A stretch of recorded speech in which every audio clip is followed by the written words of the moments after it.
Indonesia adalah negara yang kaya, yang diisi oleh orang hebat, pembangunan yang pesat, teknologi yang berkembang, membuat negara ini seakan makmur. Namun di balik cerita itu, kemiskinan masih menjadi masalah utama masyarakat.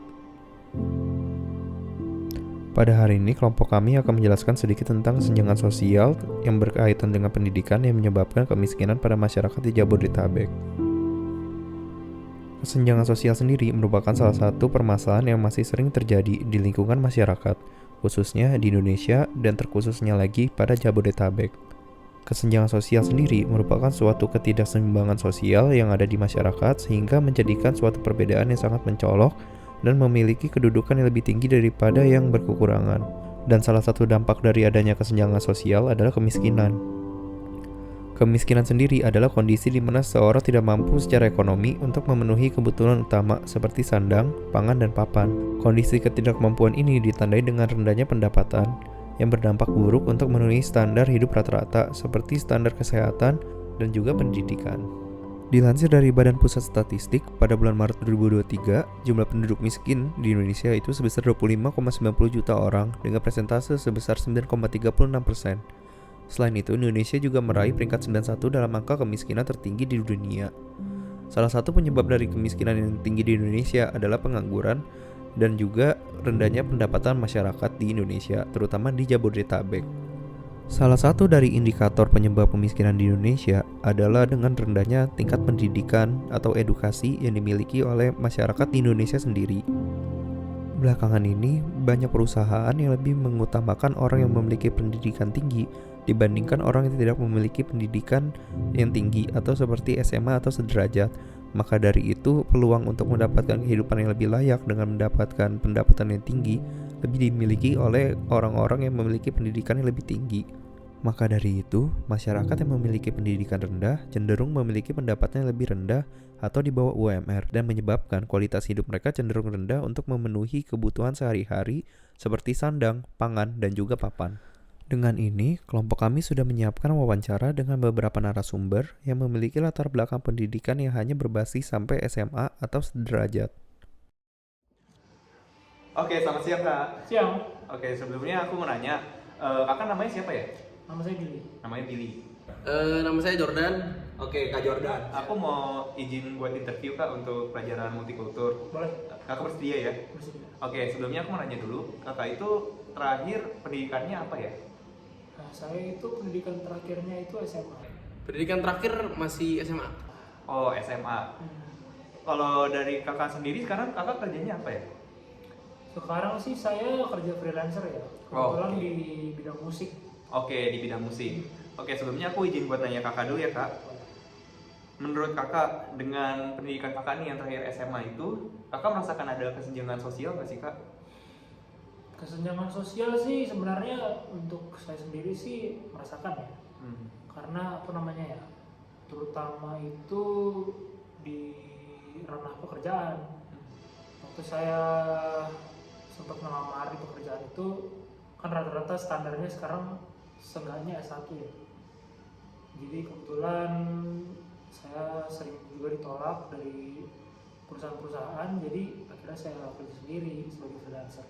Oke, berarti bisa dibilang Kakak gara-gara emang pendidikannya itu masih SMA dan habis itu di tempat kerja rata-rata itunya membutuhkan S1, makanya Kakak memilih untuk jadi freelancer ya Kak? Ya.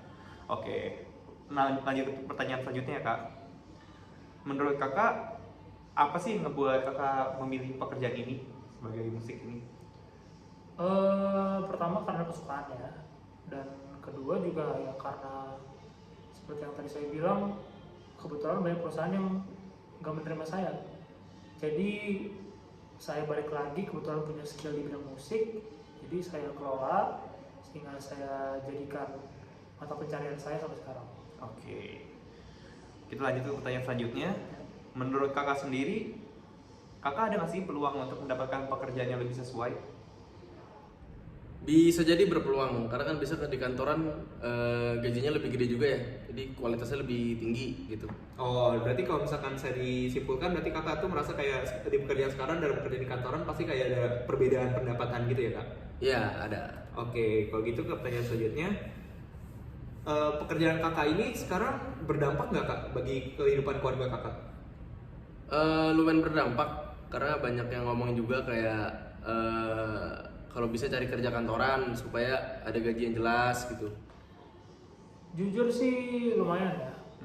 Karena gini, kalau pekerjaan di bidang korporat atau perusahaan-perusahaan besar itu ya otomatis dapat income yang stabil juga ya, dan lumayan bisa menghidupi lah.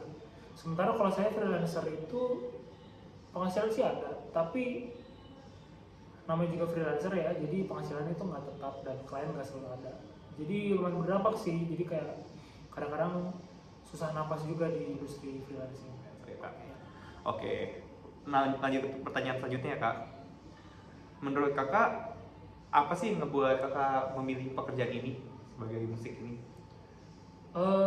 Pertama karena kesukaan ya, dan kedua juga ya karena seperti yang tadi saya bilang, kebetulan banyak perusahaan yang nggak menerima saya. Jadi saya balik lagi kebetulan punya skill di bidang musik, jadi saya kelola sehingga saya jadikan mata pencarian saya sampai sekarang. Oke. Kita lanjut ke pertanyaan selanjutnya. Apakah dengan tingkat pendidikan kakak sekarang ini kayak mampu nggak sih menghidupi kualitas hidup kakak yang dibutuhin sekarang? Sekarang kan kayak ada kebutuhan sandang, pangan, dan papan juga. Untuk sekarang sih kalau kebutuhan sandang sama makan masih tercukupi. Tapi kalau misalnya kayak rumah gitu-gitu belum bisa sih. Belum bisa ya kak? Ya.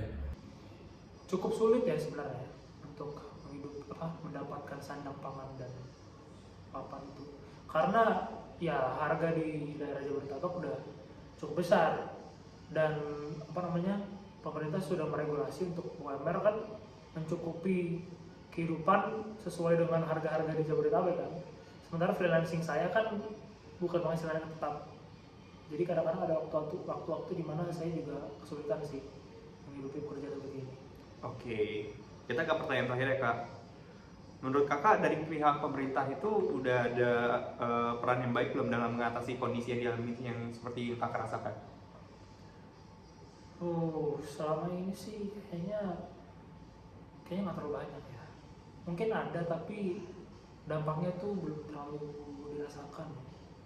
Itu kalau bagi saya, dan mungkin bisa ditingkatkan lagi ya, karena bukan hanya saya sebenarnya. Banyak orang-orang di luar sana yang juga kondisi seperti saya, bahkan lebih buruk, yang membutuhkan bantuan dari pemerintah seperti itu. Oke, berarti peran pemerintah dalam mensosialisasi tentang pendidikan ini masih kurang ya kak? Masih kurang. Oke, kalau begitu terima kasih ya kak. Ya.